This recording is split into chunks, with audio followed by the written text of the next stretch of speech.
Aries. The Ram. Head sign of the fire triplicity. March 21st to April 19th.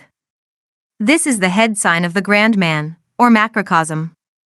It is a cardinal, masculine, equinoctial, and movable sign, the positive pole of the fire triplicity, governing the head and face, the higher attributes being intuition and reason. The sun enters the sign each year on or about the 21st of March, and departs from it on or about the 19th of April.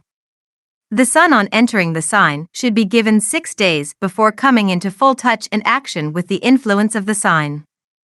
A person born between the dates of the 21st and 27th of March would not receive the full results of the sign's individuality, as he would be born when the sun was on the edge of the sign.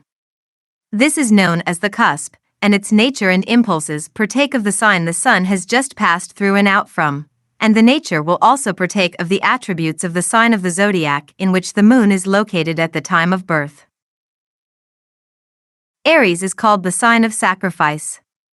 People born under Aries are usually very executive, earnest, and determined. They accomplish what they resolve to do against all opposition. They are leaders, and naturally dominate those about them. They are noble, generous, magnetic, progressive, and have occult power and metaphysical tastes.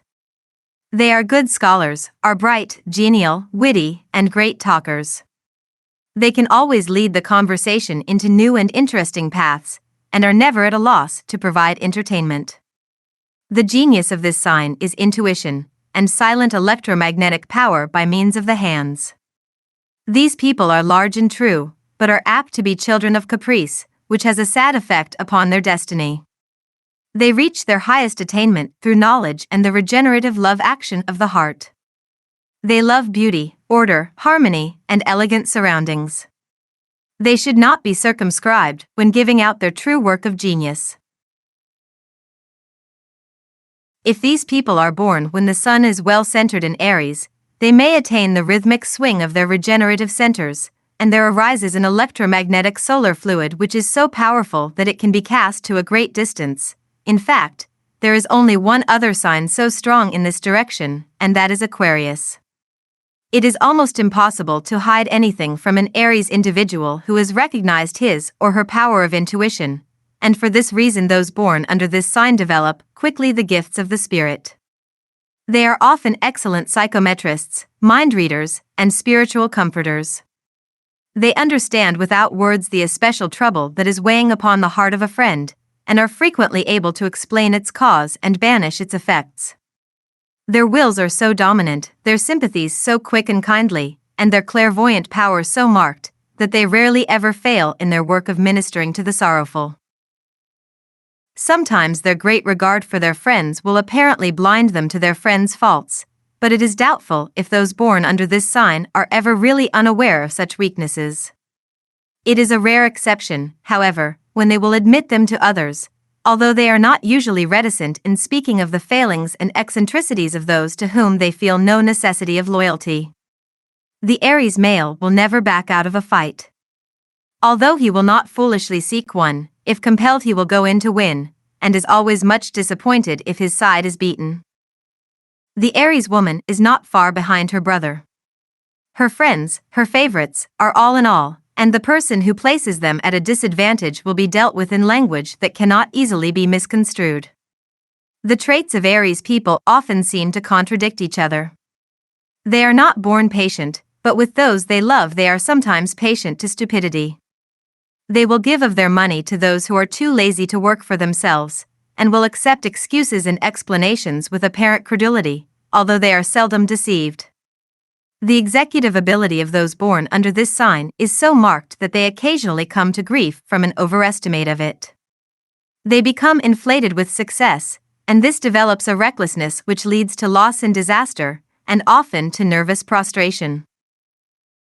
The tendency with most of the Aries teachers, speakers, and writers is to give up everything to their work, and so sacrifice health and usefulness, and spoil their beautiful inspirational powers. Many fine descriptive writers, novelists, and poets are found in this sign, and many excellent teachers. Personal appearance. The Aries person is usually spare, strong, tall, quick, and sharp of sight, of oval face and swarthy complexion, with large shoulders. There are really two distinct personalities born under the sign Aries, those who are short, and those who are tall and broad-shouldered. The former are much under the influence of the moon and the planet Mars at the time of birth, and partake somewhat of the characteristics of the signs these two planets were in. These persons are quite changeable, quick-tempered, cannot bear to be contradicted, and resent being told of their faults. If they are not permitted to do their work in their own way, they get into confusion, and very likely lose all interest in the subject. Their stubbornness is the result of the intensity of their natures, and more of an appearance than a reality. These persons are usually very fortunate in business and money-getting. The Aries people who are tall and broad-shouldered are more silent, with a deep spiritual nature, and great occult power if they choose to develop it. They are very generous, and distinguished for their good works, but are not so fortunate in worldly affairs as those above alluded to. Companions.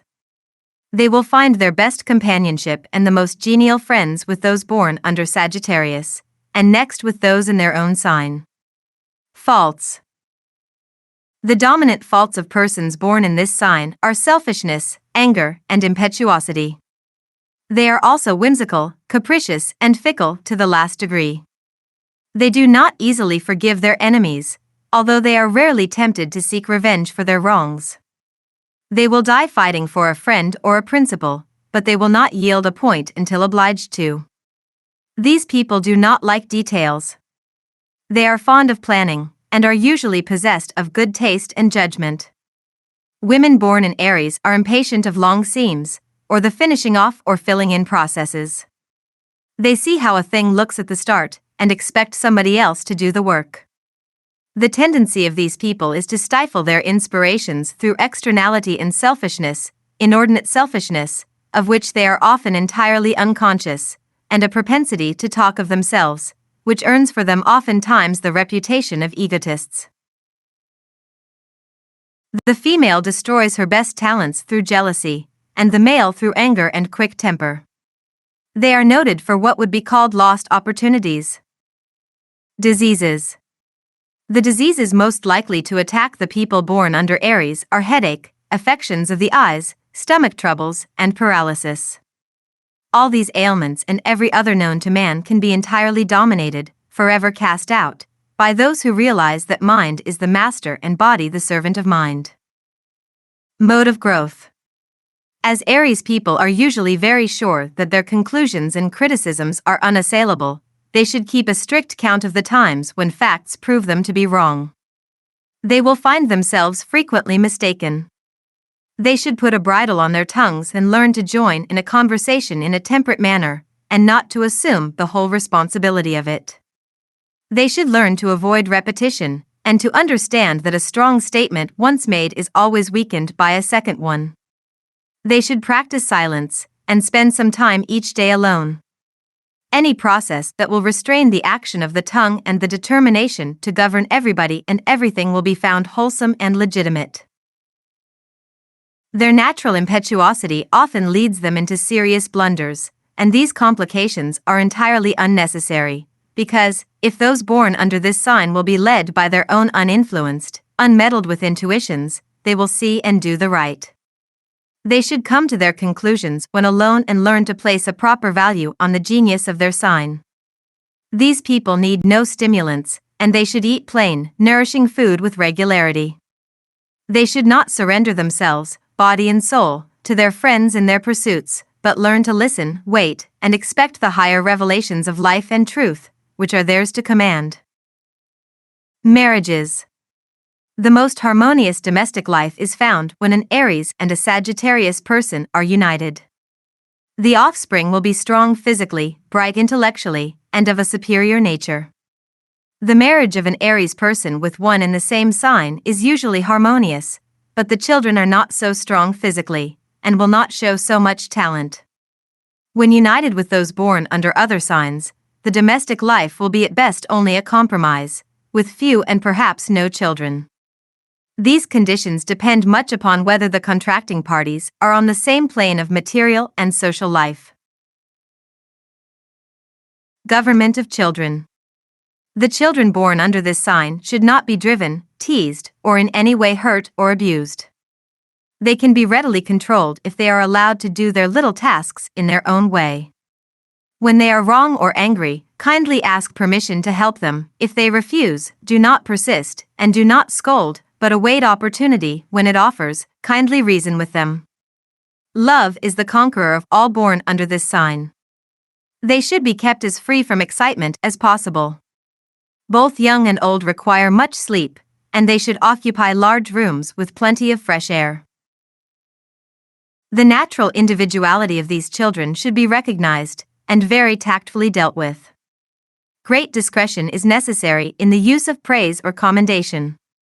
They require the stimulus of ready appreciation, but it should never be given by comparison with others to the disadvantage of the latter. They are apt to think too much and talk too much of themselves, and so it is always judicious to hold up other children as examples in well-doing. An Aries child should be early taught to consult the comfort and happiness of others, and never to expect the head places. Yet, they should not be discouraged or hindered in any ambition, save the one which exalts self. They can be developed into loyal, willing servers, and they will soon understand the nature of their special gifts and know how to use them. The work of education should commence in babyhood, for they are very quick to perceive any weakness in those who have the care of them, and when once their small hands grasp the reins of power, it is not an easy matter to regain possession. The governing planets are Mars and Neptune, and the gems are amethyst, Brazilian, and diamond. The astral colors are white and rose pink.